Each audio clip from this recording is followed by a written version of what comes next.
Alright, hello everybody, and today we're going to be having a look at a few more derivative properties. So far the main thing we've covered is the power rule. And now I want to extend our knowledge of differentiating different functions. So here, for this example, we want to find the derivative of 4x to the 6th power. But the problem is we have this 4 right here. So how can we work around that? Well, first of all, we know what the derivative of x to the 6th power is. We can use the power rule for that by bringing this power down to the front to get a 6. And then we have x raised to 1 less than 6, which is 5. But now we have this 4 in front right here.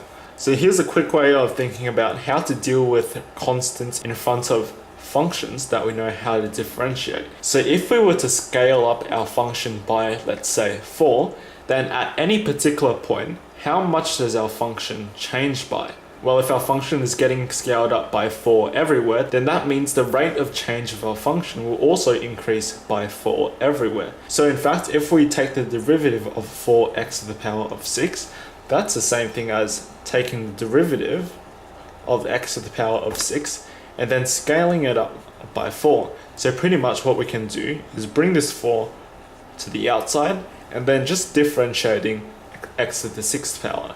And what do we get? We're going to get 4 times 6x to the 5, and that's exactly 24x to the 5.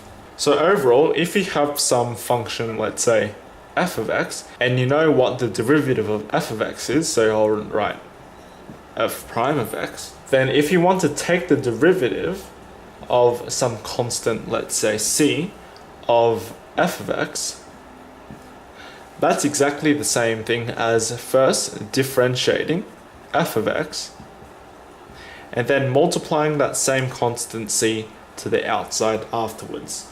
So you can think about it as pulling the c out to the front. So just another quick example here, if we have 5x squared and we want to find the derivative of that. Well, let's forget about this 5 for the moment and let's just think about the derivative of x squared. Well, derivative of x squared is 2x, but then we need to multiply this 5 back in. So we have 5 times 2x, which is the derivative of x squared, and that just becomes 10x. So that's pretty easy. Alright, so now for the next example. So now we don't have any constants flying around. Instead, we're asked to find the derivative of a sum of two functions. So let's think about this a little bit. What does it mean to find the derivative of a sum of two functions? Well, the derivative is really asking us for how much a function changes. So if we know how much each of these functions individually change, well, the total change of them added together should equal the sum of their changes. So what do I mean by that?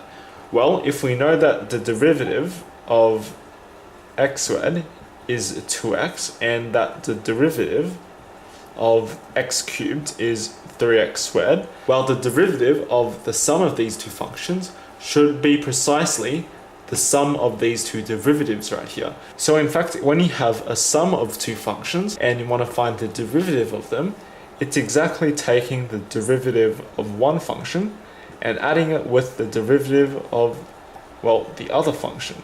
So you can think about it as the derivative of a sum is the sum of the derivative. That's a nice way to think about it. And we can just evaluate this to be 2x plus 3x squared. Easy work. Alright, so this is pretty much everything that we've been through today. The derivative of a constant times a function is just that same constant times the derivative of the function, and the derivative of a sum is just the sum of the derivative. It's pretty straightforward stuff, and this is what actually defines linearity. So you can say that the derivative is a linear operator, but that's not too important right now, but yeah, that's pretty much it.